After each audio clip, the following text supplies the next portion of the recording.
మిత్రుడు బుద్ధి సత్యం గారికి, అదేవిధంగా మన అందరి ఆరాధన దైవం, మన అందరి కోసం ఈ యొక్క బీసీల యొక్క విద్య, ఉద్యోగ, ఆర్థిక, రాజకీయ రంగాల్లో డెవలప్మెంట్ కోసం తన జీవితాన్ని పణంగా పెట్టినటువంటి మన అన్న ఆర్ కృష్ణన్న గారికి, వేదిక పైనటువంటి లాల్కోట వెంకటాచారి గారికి, నీల వెంకటేష్ గారికి, సిద్ధేశ్వర గారికి, అనురాధ గారికి, ఆళ్ళ రామకృష్ణ గారికి, మల్లేశ్వర గారికి, రామకోటి గారికి, ఇంకా మీడియా ప్రతి ఒక్కరికి కూడా నమస్కరిస్తూ మీ అందరికీ కూడా పేరు పేరు ధన్యవాదాలు తెలియజేస్తా ఉన్నాను.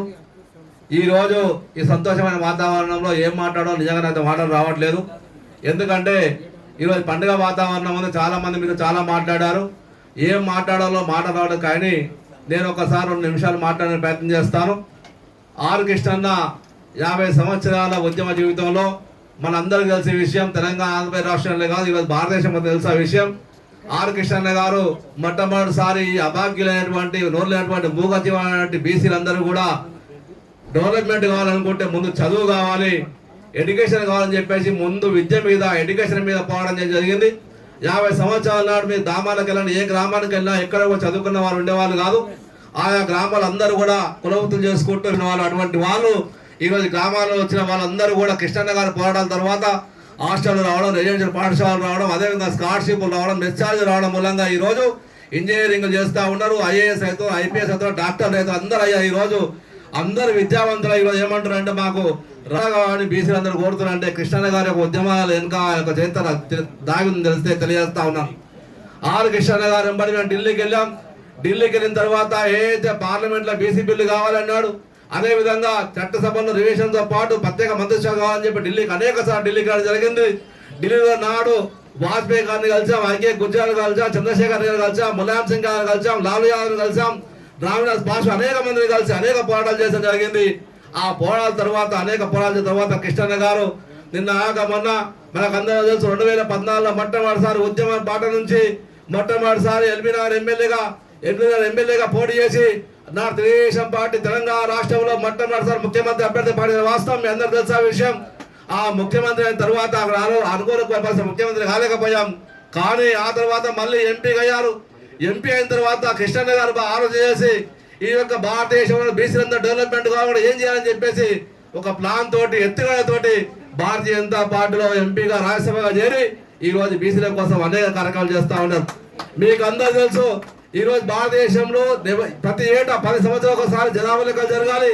కానీ మన 2021 జనాభా లెక్కలు జరగలేదు. ఎందుకు జరగలేదు? కరోనా వచ్చి జనాభా లెక్కలు జరగలేదు.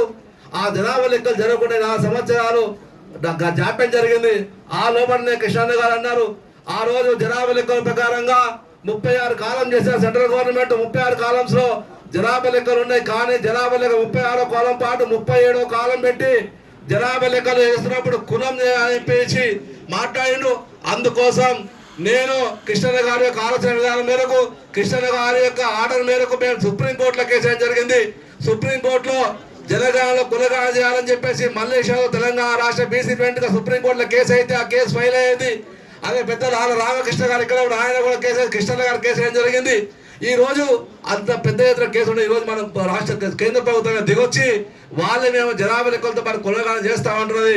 ఇది కేవలం తెలంగాణ, ఆంధ్రప్రదేశ్ రాష్ట్రమే కాదు, ఒక తెలంగాణ పుట్టిన తెలుగు వీరుడు, తెలంగాణ పుట్టిన ఉద్యమ నాయకుడు, భారతదేశ వ్యాప్తంగా ఎవరు కృష్ణయ్య అడుగులో వచ్చింది. కృష్ణయ్య అంటే ఎవరు? బీసీల పక్షాన దేశవ్యాప్తంగా ఈ తెలంగాణలో కులగణన జరుగుతూ ఉందని దేశం మొత్తం అడుగుతూ ఉంది, హర్షిస్తూ ఉంది.